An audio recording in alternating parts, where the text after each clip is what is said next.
Good morning and welcome to my kitchen. My name is Sam and today I will be cooking beef short ribs.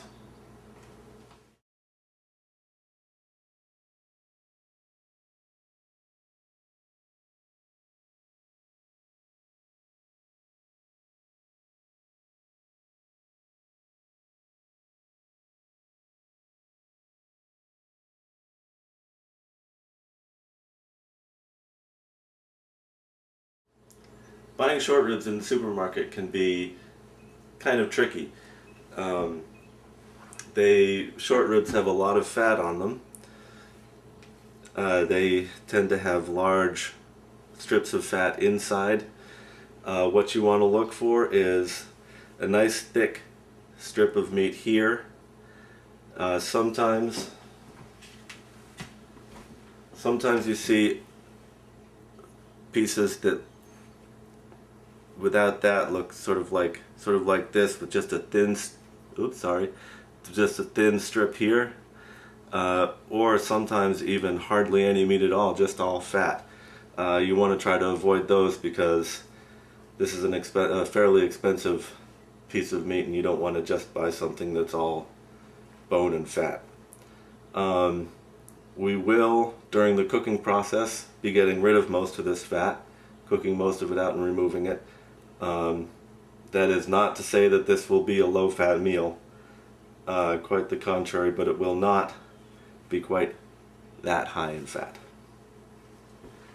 The first thing we're going to do with these is brown them. You can do this either of two ways. The first way, and probably the most popular way, is in a pan on the stove top, little olive oil, get it hot and just brown them all on all sides. The other way, and the way I'm going to do now, is to put them out on in a baking pan and put them in the oven for 15-20 minutes or so, and that gets them nice evenly browned all around. The reason for browning the meat is not, as many people would have you think, to seal in the juices. That just doesn't happen. But what it does do is intensifies the flavor of the meat. It caramelizes the outside. It helps the meat hold its shape during the cooking process, and it adds a lot of flavor. So we'll do that now. Okay, so here they are, all laid out and ready to go in the oven. It's going to put these in the oven at 350 and let them brown up, and while they're in there I am going to prepare my veggies. Okay, my veggies are going to include approximately equal amounts of onion, celery, and carrots, and I'm just going to give them a rough chop rather than any kind of fine dice or anything like that, because they're going to get strained out towards the end of the cooking and discarded. So we don't need to be too picky about what they look like. We're just going to rough chop them.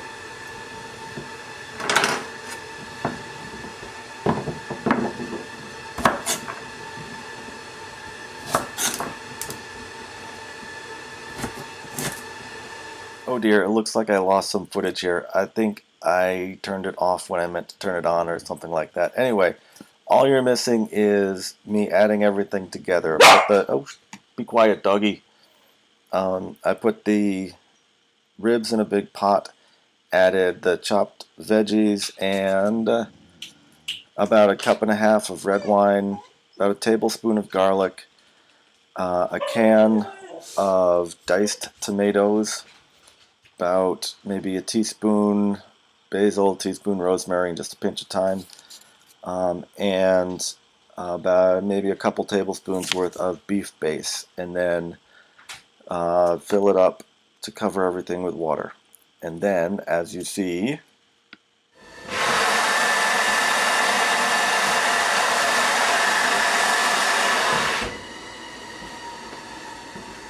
now that's going to cook for 2 hours at least, so I'm going to go do something else. I'll see you later. Alright, the ribs have been in for 2 hours now, a little over 2 hours, so let's pull them out and see what they look like. Alright, let's get a little handheld shot here. I open up. Oh dear, that's definitely the last time I act as my own cameraman. Okay, what we're missing this time is after the camera fogs up, just fishing around and pulling all the ribs out of the broth, putting them in a separate container, and then we continue from there. Strain.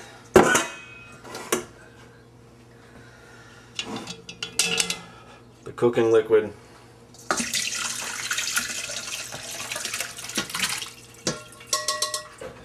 And we're going to let that drain for a little while so that all the liquid separates from the vegetables. Once you've got pretty much all the liquid out of this,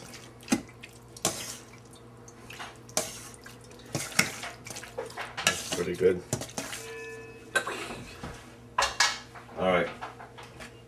As you can see, there's really not a whole lot of liquid that came out of that. But you could also probably see there's a lot of fat on there.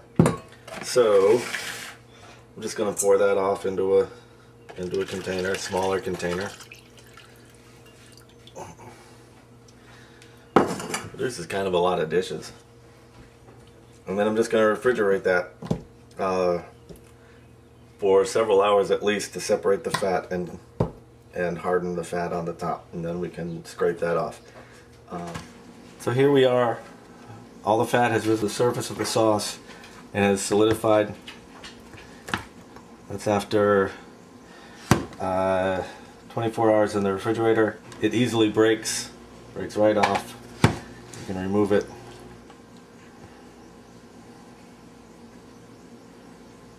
And there you go, defatted sauce. There's still going to be some fat in there. It doesn't separate, doesn't 100% separate out, but an awful lot has been separated out.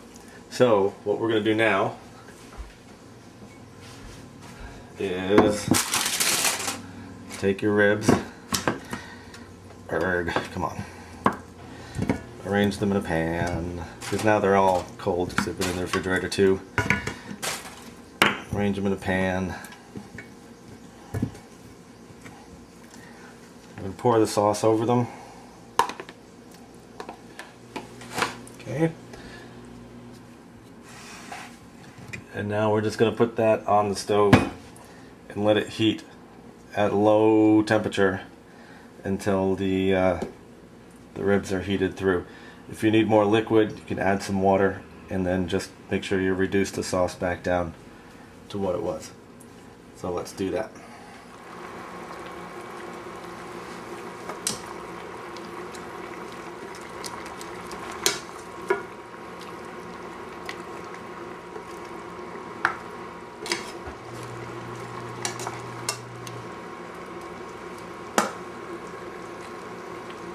Okay, all pretty well heated up. I'm just going to finish it off with a little butter. After all, we took all that fat out. Got to put a little back in. So we'll let that melt. A little rice, rib, sauce, and some fresh local asparagus. Oh, what a meal.